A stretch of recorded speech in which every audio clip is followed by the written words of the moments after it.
Hey guys, Brandflakes here with another gameplay video. I haven't done one of these in a while, so I hope you guys enjoy the older content coming back. This is going to be a video about it's going to be a creative build, I guess we could say, for Adina that I just was playing around with last night, and I happened to, thank God for the replay feature. Actually, while I'm speaking, let me turn on my sound so you guys actually hear the audio in the background, just so it's not, nothing, but... This is a build that I made up just on the spot out of curiosity last night, and I decided to record the replay because I actually do end up winning this game by some... It's the mercy of gods, because a certain air Aya ends up DCing at the very last moment and giving me the win for more or less free. But we'll clickbait that. I'll be very honest, I just want to clickbait this title because I want people to see how ridiculous the healing on Adina gets, which might lead her to being nerfed, but if we're being honest, I'd rather my characters be fair without hidden broken stuff hiding in the deepest and darkest corners of the, of my mind. So we'll go ahead and fast forward a bit. You can see that I'll post the build here, I'll post the routing here if you want to steal it, I'll post the ID in the description if you want to just copy paste it. But basically the idea of this build is you're going to heal through everything. You're going to run Temperance, you're going to run Nightingale, you're going to get that sweet 40% healing power up from that. You're going to run Healing Factor, which actually multiplies the healing power you get from that, along with all the healing you get normally. And that way, even though Temperance is minus 25 being your defense, you'll still be somewhat okay to fight people because you'll have so much healing extra. And yeah, it'll take a while for me to actually get into some fights, so I'll try and slow it down when I get there, because I've watched this replay a few times now, just so I have a better understanding of when to slow down, when to speed up, just to waste less time. And yeah, so we're gonna go to Meteor. There's gonna be a small scuffle here at Meteor. I don't think I actually end up fighting anyone, but I do see a Lenox and a Jackie fighting. You're gonna see that despite the fact that I don't have any real damage items, my damage wasn't too terrible, it wasn't that great. And I go end up finding the Lenox. And so I'm finding the Lenox because I want a limit test to see how much I can heal. So the first fight, Lenox puts a lot of her stuff, I use a healing field, and she does 0 damage to me. I have basically sub 100 armor, and this Lenox I think doesn't quite have full build. But you can see that I'm chasing her down and doing a lot of damage despite the fact that I have barely any AP. I have maybe half a damage item altogether.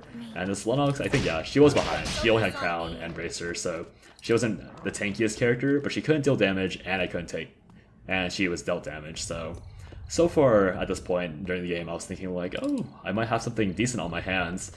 But instead of just like ratting and waiting until the end of the game to see if this is a good idea, I decided to go to Alpha, because these days Alpha and objectives have been very, very popular even in NA norms, so I just want to get over there and have some fun and really just beat people up and be beaten up to see how much I can heal. So this segment will be pretty long. This Alpha is a total mess to the point where I don't even think the objective actually does get taken, but I end up until red in this timer. So we're gonna see an air Aya slap me. I cast some spells. I don't do too much, but she's also not dealing too much. This Yan jumps me and dives me, but they end up going for the air Aya, so that air Aya dies off screen because they burned all their crowd control on me, and the Yan steals everything. And then I'm still trying to fight, so that's why I come back. Usually if you're not too sure about what your character can do, you would run away and just farm, but I really just want to see how much I can and can't tank. So, let's see. Yeah, I'm gonna run to Jackie, just gonna slap her around a little bit. You can see that my damage isn't too bad. 111 damage on my E. Then Yan jumps me. He's gonna do a lot of damage to me, but you're gonna see that I heal just as fast as he hits me forward. I cast another Star Conjunct and I heal basically to full. And I think this Jackie ends up dying to the William crit. You can see just how much I tank. This William is critting me non-stop, and my HP bar is actually not going down as fast as you'd expect for a person with as low armor as what I have. So I'm gonna run away from this Lenox. She's gonna chase me because she sees a pretty low person running away. But by the time she actually sees me around the corner, I'll already have nearly full HP. And so she sees me, she puts the camera down, sees me, and she's like, wait, this person's full HP. And then I drop my Star Conjunct again, and I'm actually just out healing everything this Lenox is doing. So she ends up backing out after I cast a few more abilities because she realizes that while she is like dealing damage, she's not getting any sticky damage, and I'm slowly scratching her down with my base ability spells, so she has to run away. And I end up going back to see the William in another fight with a Leon this time, so I think the Leon does end up being taken out. Oh, I fight with this air Aya first, but she's trying to go for something else. So I look down, I see William, and I see the Leon. So I run right at the William because I want to just, again, I'm like, I guess I almost died earlier, but I want to see if I can take this fight. You can see how much base damage I do. The William, again, auto-attacks me, but I kill her with mostly my base damage spells. And then I'm trying to loot this corpse. They know the William killed Alpha, but I can't quite click on the corpse because of the vision issues. So that's the reason why I stayed in so long. So I end up having to walk away. I can't quite fight back-to-back all these AR characters, or auto-attack characters. Honestly, looking back at it, I probably could have fought her after her AR skill ran out, because they did have all the spells available, but I ended up just running away instead of continuing limit test. So I do come back. The Aya this time does run away, knowing that she doesn't have all of her abilities. And so I check the William and I end up taking a bunch of food. And this actually ends up being really important because if you guys pay attention to my food bar and my inventory throughout the rest of this game, it's going to be a lot of food chomping. Like, I go through all of this and I had to actually order more. So we see this Bianca. She does it all in me. The Lenox kind of thinks about it, but then she realizes that Lenox is like, I want 2 months Adina, and then she remembers that she couldn't kill me 4 times in a row earlier, so she just backs off. And I end up finding the Bianca, we fight a bit, and then the Kyomu teleports, and Bianca gets chosen by the Kyomu to die. So not much the Bianca could do there. Yeah, just end up punching them to death. And I end up having my own fun with the Kyomu. And I actually think this Kyomu is having a no ult challenge because they never end up using ults against me, and I'm pretty sure if they had ulted me once, they would have killed me. But they don't. So you'll see this Kyomu a lot more in the near future because he ends up being the person that I fight. We see him here for a moment, but it's not a real fight. He just backs off with his first attack, so he runs away. And I go down to factory because I want something in particular. Oh, Omega spawning here. So I see this Yawn. You see one of the issues with this build is that I can't really chase people down because the main way Adina chases people down is either by killing them as they overcommit or by using Empress to incessantly chase them all the way down to the ends of the earth. You'll see here, the Kyomu does have ultimate, but he doesn't use it again. Again, I don't know why he's not using ultimate, but he just lets me live. I think if he had ultimate, or used ult, I might have died if I didn't mash Veritas like Sumaya. You can see that I just started playing to full, and this is about when Kyomu starts realizing that there's no point in interacting with me unless he can't all-in me all the way. So I mean, you saw my HP go straight up, right? It's pretty clear the Kyomu doesn't have healing cut. And this is kind of a game that shows against characters that heal a little too much for their own good how important healing cut is, and even ironically how irrelevant it is if the person just heals too much. So I miss everything, right? I can't hit a single ability, but I heal myself, and the Kyomu was like, well, I couldn't kill her in time, so I just had to back out. And yeah, you can see just how little damage I do. I end up backing up again because I haven't seen him use ult, and I don't want to be one-shot. I might be able to kill the Kyomu if I just walked up, but I'm too scared because I just don't know if this Kyomu is like playing a personal challenge, not ever ult, or what's happening, because it is amp Kyomu. We'll click on his things really quickly. You'll see he is full amp, so I have no idea why he's not casting his ultimate. And then, again, the Omega did spawn here, so we're gonna try and hit the Omega. Someone does interrupt me, unfortunately, so I can't quite get this. I'm going to go for Hermes with this build, just because Hermes is a better EOD boost, but I end up being pushed off by the Hyejin. And this Hyejin is new. This Hyejin doesn't know what I do. So she's going to all-in me, she's going to try and fully commit, and then I'm going to heal with full HP. As simple as that. I get my second Sarkon dunked off, and I heal a full. And this Hyejin's like, what? Like, why did this Adina with no RNG items take no damage and just heal a full? And let me say, I think I'm probably safe. This Hyejin has 2 RNG items. She has great attack speed and she couldn't outdamage me. Kyomu ends up finding me again. Again, not using his ultimate. I'm pretty sure, I'm gonna keep saying because it just keeps surprising me every time. I'm pretty sure he's doing some sort of challenge. But Kyomu runs off. I think it's taken out by the air Aya at some point, and this Hyejin's back to play. I think this Hyejin thinks that something weird had happened last time and kind of wants to fight me, but also doesn't want to fight me because she's scarred from me healing all my HP back.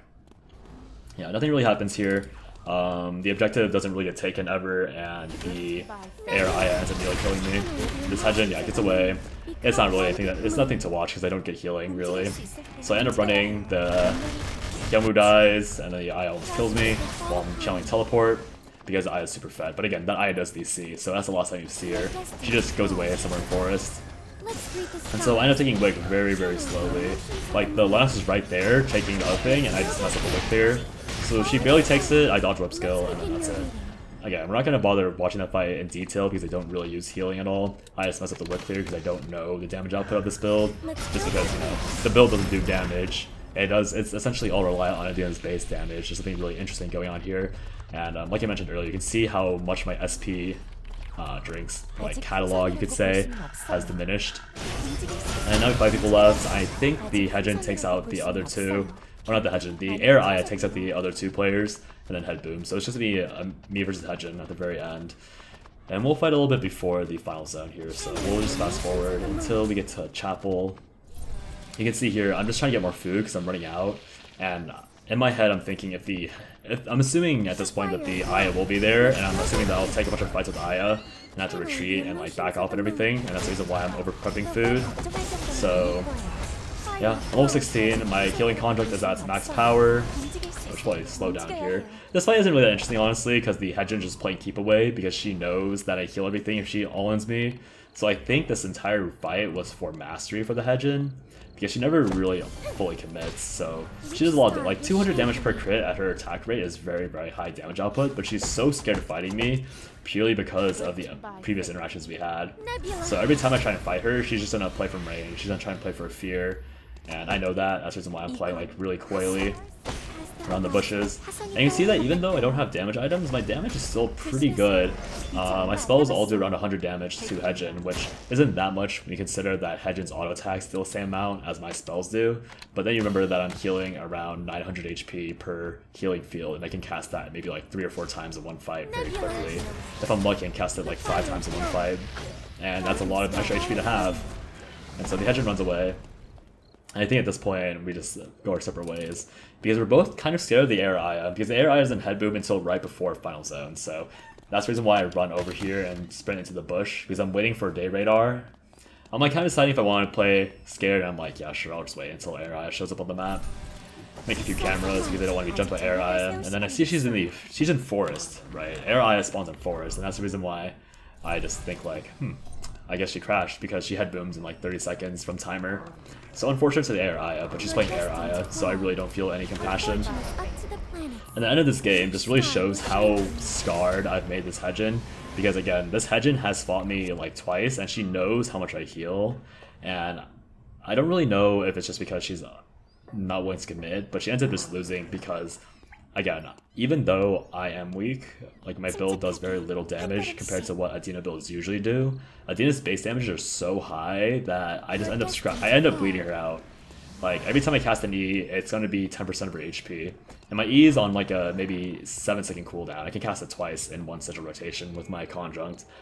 And so if you consider that I take 10% of her HP every time I cast an E, and she doesn't have the same healing rate as me, she's gonna take like, she'd be like 70%, and she's gonna be like 60%. Now she's at 70%, she can't quite get the rest on because the timer's running out. So she'd run out, now I hit her again with my E, now she's at 40%. I stun her with my W, so she drops on to 6%, and that's basically it, right? And she's scared of fighting me, and then even the wolf joins in, or the dog joins in, so she ends up dying more to the wolf than me. The wolf walks all the way back, and I think she aggroes up one more time, and timer's running out for her, so she has to all-in commit me. And once again, I heal 130 HP per tick in my healing field. That's basically faster than Hyejin can deal damage, even past healing cut. Well, with healing cut, it's a little slower, but that's just to deal with the damage that I deal. So she runs in, the dog's helping me out, I just slap her around. She deals some scratch damage, we can see it healing as she gets taken out. I actually do end up dying here to the dog, which is pretty funny. But yeah, I hope this video kind of showcases how interesting Adina can be. Instead of just playing her as this mage, this mage blaster, she can be played more as like a healing tank if you really want to take that route. But yeah, thanks for watching, and I hope you have a good night and a good July 4th if you end up watching it during that time. Talk to you guys next time. Bye bye.